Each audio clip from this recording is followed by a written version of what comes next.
ministry, let me start from, maybe I should just take these items and then speak to them. The ones on this your page here, so I speak to them. So the first one there is, the ministry should ensure response and treatment of GBV survivors is classified under S113E of the National Health Act.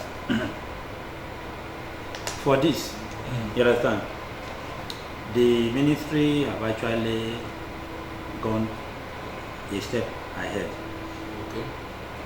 Responding to this National Health Act of the 1% consolidated revenue and making sure a certain part of it go to the response in the PHCs and all that. But they have also established the Basic Healthcare Provision Fund, and there is an officer in the ministry, a director also, who is anchoring it right in the office of the Honorable Minister of Health.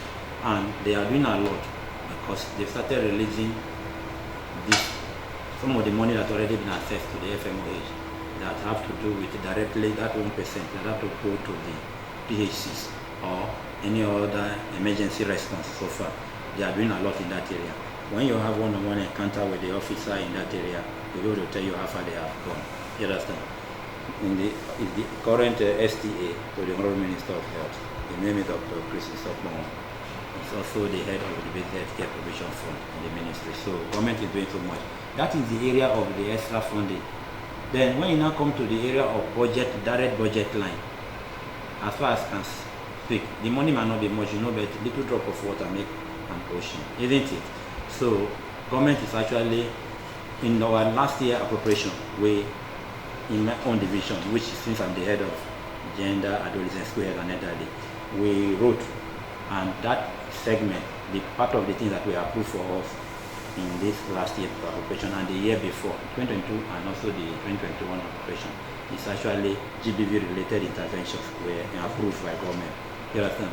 We may not get all the money that we needed to, that we asked for, but at least part of it was appropriated, and we were able to actually carry out some activities to bring about the issue of funding, government funding of GBV. From the Federal Minister of Health angle, don't forget that the GBV also has one of its arms settled in the Ministry of Women Affairs, and there's a lot of work that is going.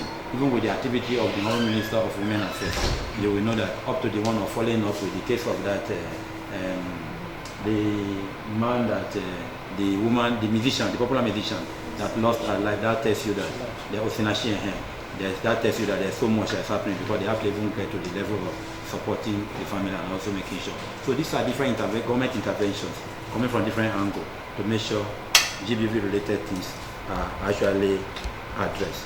Then when you come to the area of also making sure we move front in the area of health, you can see that we have a plethora of publications, Federal Minister of Health publications on GBV.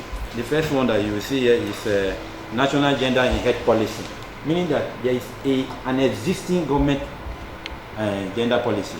And this one is even a revised one of 2021 to 2025, meaning that if you go through National Gender and Health Policy, stakeholders, people that are interested in working in GBV like you, came together and then put their, we want to talk about stakeholder, we mean across board, whether it's a UN agency like UNFPA, whether it's a UNICEF, whether it is WHO, you understand, they all came together to make sure we develop it.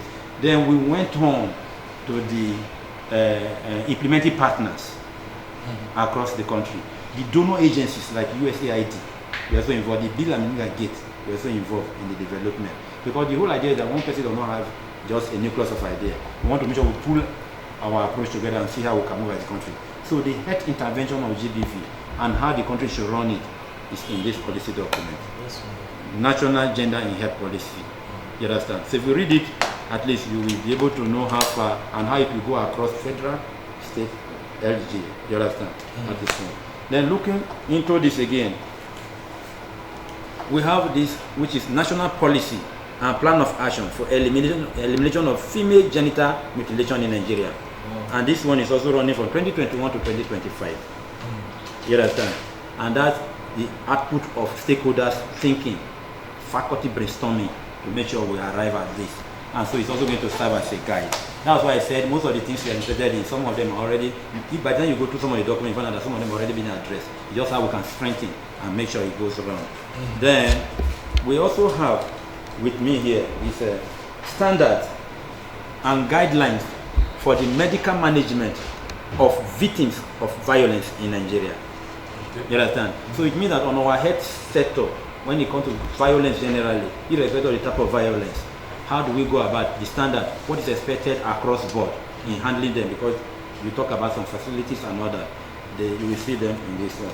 Then we now have, in addition to that, national protocol on the management of complications from female genital mutilation. You understand? Because in the course of FGM, there may be some complications, and then you can now have some of them actually being addressed in that way. Then plan is underway for the review of the national policy on sexual and reproductive health rights of persons living with disability, because we believe that gender-based issue does not end only with the able.